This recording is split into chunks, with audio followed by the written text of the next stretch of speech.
को सीधा न किया तो अल्लाह तुम्हारे दिलों को टेढ़ा कर देगा, तुम्हारे दिलों के अंदर अल्लाह पाक कजर भी डाल देगा, तुम्हारे दिलों के अंदर उलट पुलट कर देगा। अगर हम चाहते हैं कि हमारे दिल सीधे रहें, सही रुख पे रहें, सही जिहत पे रहें, सही सिमत पे रहें, तो उसका एक तरीका ये है कि नमाज की सफ़ों के सीधा करने का खूब एहतमाम किया जाए। हुजूर सल्लल्लाहु अलैहि वसल्लम इकामत यानी तकबीर तहरीमा कहने से पहले आप सफ़ों को देखते थे। अगर कोई सफ़ में साथी आगे पीछे होता तो उसको सीधा करते पहले, फिर नमाज शुरू करते थे। सहाबा किराम फरमाते हैं रिज़वानुल्लाह अजमाइन कि हुजूर सल्लल्लाहु अलैहि वसल्लम ने हमारी सफ़ों को सीधा करने का इतना ज़्यादा एहतमाम फरमाया कि हमारी सफ़ें ऐसी सीधी होती जैसे तीर सीधा होता है।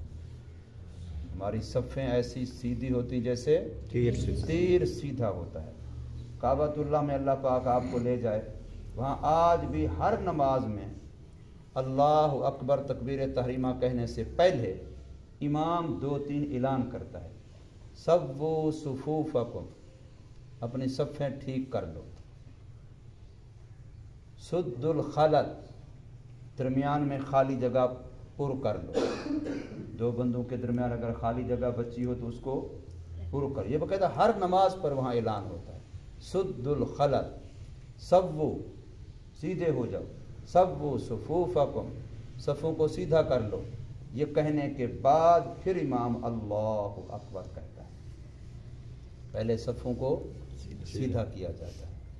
और सफ़ सीधी होती है कंधे को कंधा मिलाने से टखना मिलाने से। उंगलियों को नहीं देखना, एड़ी को नहीं देखना। किसको देखना है? अपने साथ वाले के पाँव के टखने से अपने पाँव के टखने को हमवार करना है, बराबर करना है, फिर सफ़ सीधी होगी। सफ़ों के सीधे पाँव बड़े छोटे होते हैं, आपने उसको नहीं देखना। किसी का पाँव बड़ा है, किसी का मुँह पाँव छोटा है, किसी की एड़ी पीछे को लंबी है, किसी की छोटी है, उसको टखने से टखना सीधा करना और कंधे से कंधा। इन दो चीज़ों का हदीस पाक में आता है। सफ़ें सीधी इससे होती हैं, टखने से टखना और कंधे से कंधा मिलाने से। तो इन चीज़ों का एहतमाम करना है। इन छोटी छोटी चीज़ों से अल्लाह ताला की तरफ से बरकतें नाजिल होती हैं। अल्लाह ताला की तरफ से बरकतें नाजिल होती हैं। निगाह रहमत पड़ती है अल्लाह ताला की कि देखो ये कैसे सीधी सफ़ करके खड़े हैं, किस अदब से खड़े हैं। क्यों?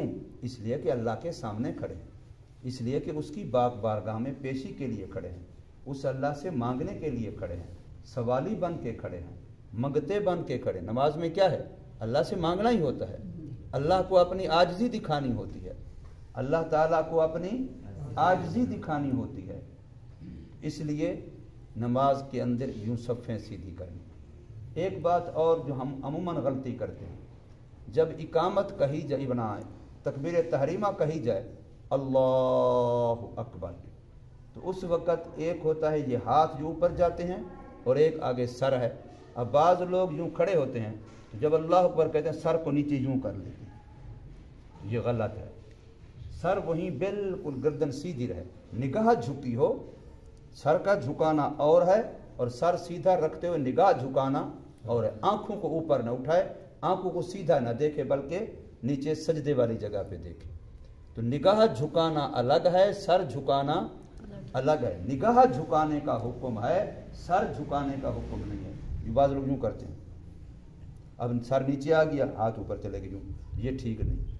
बल्कि सर वहीं अपनी जगह बिल्कुल सीधा रहे, पीछे को यूँ भी ना अकड़े लेकिन आगे को झुके भी नहीं, बिल्कुल सीधा रहे और हाथ आपके वहाँ चले जाए।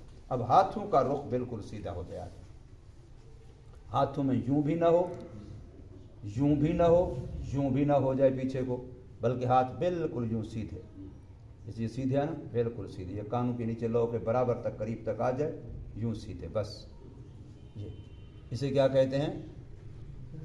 ये रफ़े यदैन, हाथों को उठाना, हज़्वा उज़ुनैन, दोनों कानों के बराबर। रफ़े यदैन है, हज़्व उज़नैन है, दोनों कानों के बराबर। तो ये भी आदाब में से, इसका लिहाज रखना है। सफ़ों को सीधा रखना है, दरमियान में खला नहीं छोड़ना, मिल मिल के खड़ा होना है। और जिस वक़्त नमाज इमाम शुरू करता है अल्लाहु अकबर, हमने उसके बिल्कुल मुत्तसिल ही अल्लाहु अकबर कहना है। इसको कहते हैं तकबीर तहरीमा में शामिल होना। और जो बंदा तकबीर तहरीमा के साथ बाजमात नमाज 40 दिन पढ़े तो उसको कितने फ़ज़ाइल हैं उसके, कि अल्लाह पाक क्या तमगे, क्या इनामात, क्या उसको अल्लाह पाक अपनी तरफ से अता फरमाते हैं, क्या क्या परवाने देते हैं। आगे बात समझ। तो इसलिए अब हम सारे अल्हम्दुलिल्लाह पढ़ते हैं, बड़ा लंबा लंबा अरसा अल्लाह पाक हमें नसीब फरमाते हैं, हमारी तकबीर नमाज बाजमात फौत नहीं होती। लेकिन हम क्या करते हैं, इमाम ने अल्लाह अकबर कह दिया, कोई रुमाल ठीक कर रहा है, कोई टोपी ठीक कर रहा है, कोई बाल ठीक कर रहा है, कोई साथ वाले साथी को ठीक कर रहा है, कोई आगे पीछे देख रहा है। अब वो 2-4 मिनट इमाम के बाद फिर कह रहा है अल्लाह अकबर। तो भाई अगर इमाम के अल्लाह अकबर के साथ ही कह देता तो आपको तकबीर तहरीमा का बेहतरीन सवाब मिल जाता। कितना आपकी नमाज ज़्यादा कीमती बन जाती। बजाय इसे खुशमुश करते रहें, दूसरों की तवज्जो भी नमाज में तकसीम करें इधर उधर, कि पीछे से कहाँ से आवाज़ आ रही है, उधर से कहाँ से आवाज़ आ रही है। बाज़ बच्चों को ये बीमारी है कि जब तक वो खुशमुश न करें उनके पेट की मरोड़ ख़त्म नहीं होती। तो ये गलत है। आगे बात समझ। तो इन चीज़ों का लिहाज रखें। नमाज के आदाब हैं। नमाज बाअदब बनाती है और नमाज बाअदब ही की होती है।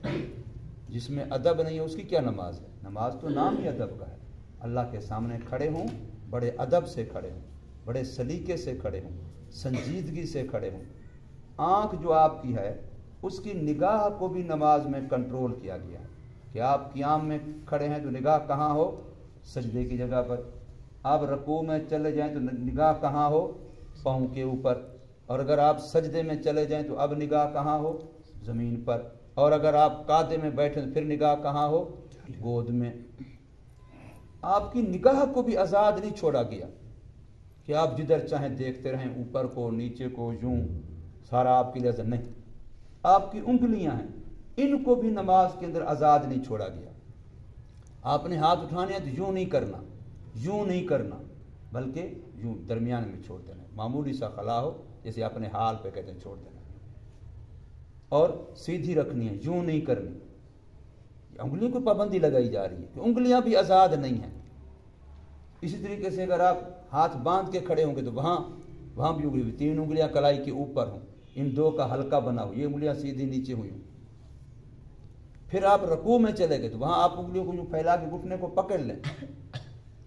एक एक जगह पर कादे में, सजदे में आपकी उंगलियों पर भी पाबंदी है। हत्ता कि आप सजदा कर रहे हैं तो आपकी पाँव की उंगलियों के बारे में कहा गया कि उनका रुख भी जितना हो सकता है किबले की तरफ हो, और आप पाँव के ऊपर थोड़ा सा नीचे जोर दें ताकि उंगलियों का रुख, अंगूठा, साथ वाली उंगली 1, 2, 3 का जितने को हो सकता है उनका रुख किधर हो, किबले की तरफ। यानी उंगलियों को आज़ाद नहीं छोड़ा गया, निगाह को आज़ाद नहीं छोड़ा गया।